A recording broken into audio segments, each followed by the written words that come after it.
দৰং জিলাখনৰ মাজেৰে বৈ যোৱা শাকতলা নদীৰ মথাউৰিৰ যিটো বিধ্বস্ত ৰূপ, সেই বিধ্বস্ত ৰূপে এতিয়া শংকিত কৰি ৰাখিছে নৈপৰীয়া ৰাইজক।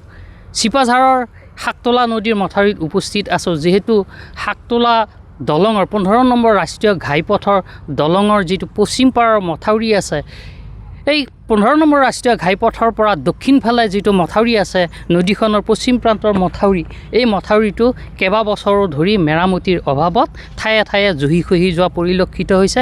এইবাৰো শাকতলা নদীৰ পানী বাঢ়োতে এনেধৰণে মথাউৰিটো বিধ্বস্ত ৰূপত দেখিবলৈ পোৱা গৈছে। আৰু এই মথাউৰিটোৰ তলেৰে সুৰুঙা ওলাইছে, যি সুৰুঙাৰে পানী বৈ গৈ ইতিমধ্যে মথাউৰিটো নষ্ট হৈছিল।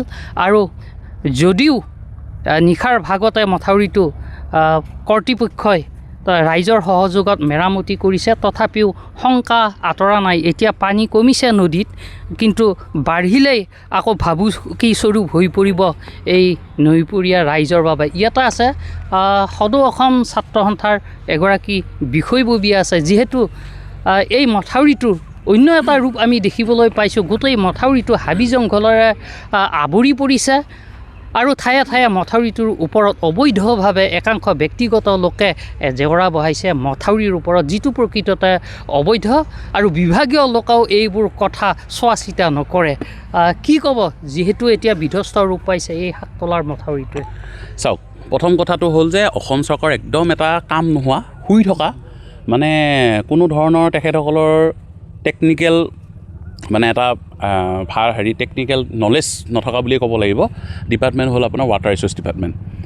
এই ডিপাৰ্টমেণ্টটোৰ কাম 3 মাহ, বাকী বছৰ বাকীকেইটা মাহটো তেখেতসকল MPৰ LED কাম, MLA LED কামত তেখেতসকলক ব্যস্ত কৰি ৰাখে চৰকাৰে।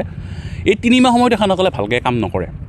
আৰু আমি এতিয়া দেখিবলৈ পাইছোঁ, যোৱাকালি ইয়াত ৰাতি চিপাঝাৰ সমষ্টিৰ ফালে আমাৰ যিটো পশ্চিম ফালৰ শাকতলা নদীৰ মাথাউৰি আছে, এই মাথাউৰিটো বহুদিন পুৰণা মাথাউৰি।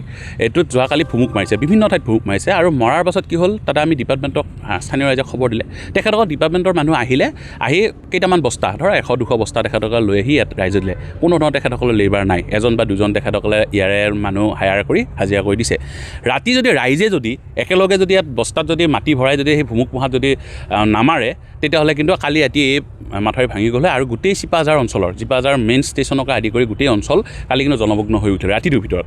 কিন্তু ভগৱানৰ আশীৰ্বাদ যে কালি ৰাতি বৰষুণ নিদিলে আৰু আমাৰ ইয়াৰ স্থানীয় ৰাইজে দিনে ৰাতিয়ে কষ্ট কৰে, ৰাতি 3টা-4টালৈকে কষ্ট কৰি ইয়াত তেখেতসকলে চাফ কৰিলে। কিন্তু ডিপাৰ্টমেণ্টটোৰ কথা আমি এইকাৰণে ক'ব বিচাৰিছোঁ, তেখেতসকলে না বানপানী অহাৰ আগত তেখেতসকলে মাথাউৰি চাফা কৰে, না তেখেতসকলে ক'ত বেয়া হৈ আছে। বা যদি হয়, মানিছোঁ আমি যে চৰকাৰৰ প্ৰত্যেকটো মাথাউৰি প্ৰতি বছৰে বনাব নোৱাৰে, কিন্তু যিসমূহ পুৰণা মাথাউৰি আছে ক'ত যাব পাৰে, ক'ত ভাঙিব পাৰে, এইখিনি কথা তেখেতসকলে চাব লাগে হ'ব। কিন্তু হাবি জংঘল ইয়াত চাৰিওচাইডে আপোনাৰ দেখিবলৈ হাবি জংঘল আছে। ইয়াত ক'ত ইন্দুৰে খান্দিছে, কোনে মানে ক'ত ফুটা হৈছে, কি হৈছে, এইবিলাক দেখা পাইছে, কোনোৱে মানে গম নাপায়।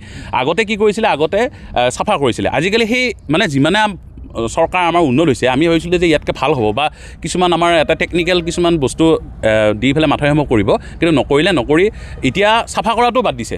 ইয়াত আজি যোৱাকালি আমাৰ এটা শাকতলা দেখা পাইছে, ইয়াত যিখিনি আমাৰ ভুমুক মাৰিছে, ইয়াৰ ওচৰে পাজৰে কিন্তু গোটেই ট্ৰেক্টৰে আপোনাৰ মাটি খান্দি লৈ যায়, মানে ইয়াৰ পৰা লৈ যায় বিভিন্ন কনষ্ট্ৰাকশ্যনৰ কামত লগায়।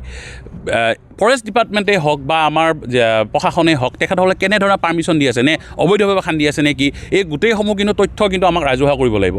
কাৰণ সেইসমূহ খননৰ বাবে, অবৈধ খননৰ বাবে কি হৈছে, মাথাউৰিসমূহ ভাঙি আছে আমাৰ। আৰু এই মাথাউৰি ভঙাৰ পাছত বিভিন্ন লাখ মানুহ আমাৰ এফেক্টেড হ'ব। তাৰপিছত তেখেতসকলে আহি পেলাই বান সাহাৰ্য বিতৰণ কৰিলে নহ'ব।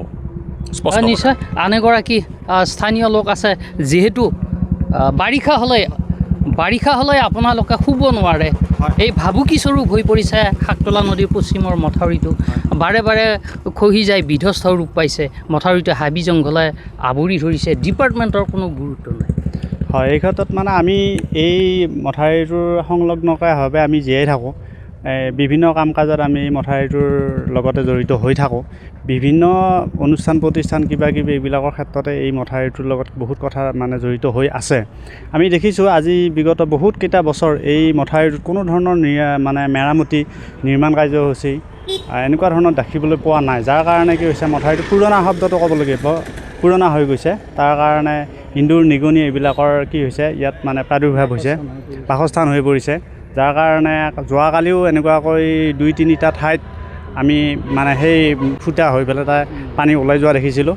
ৰাতি বহুত সময়লৈকে আমাৰ স্থানীয় ৰাইজে লগ হৈ এইখিনি মেৰামতি কৰি যেনে তেনে ৰখাই থৈছে। অন্যথা বৰদলগুৰি পঞ্চায়ত, হাজৰিকাপাৰা পঞ্চায়তৰ বহুকেইখন গাঁও কালি ক্ষতিগ্ৰস্ত হোৱাৰ বহুখিনি সম্ভাৱনা আছিল।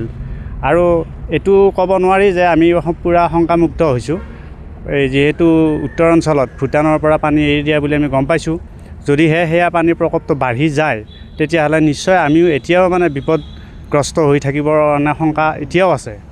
নিশ্চয় এইদৰে আশংকা ব্যক্ত কৰিছে এতিয়া স্থানীয় লোকসকলে, যিহেতু মথাউৰিটোৰ যিটো অৱস্থা বৰ্তমান, এই অৱস্থাৰ বাবে ইয়াৰ নৈপৰীয়া বৃহত্তৰ অঞ্চলৰ লোকসকলে বাৰিষা আহিলেই কটাবলগীয়া হৈছে বিনিদ্ৰ ৰজনী।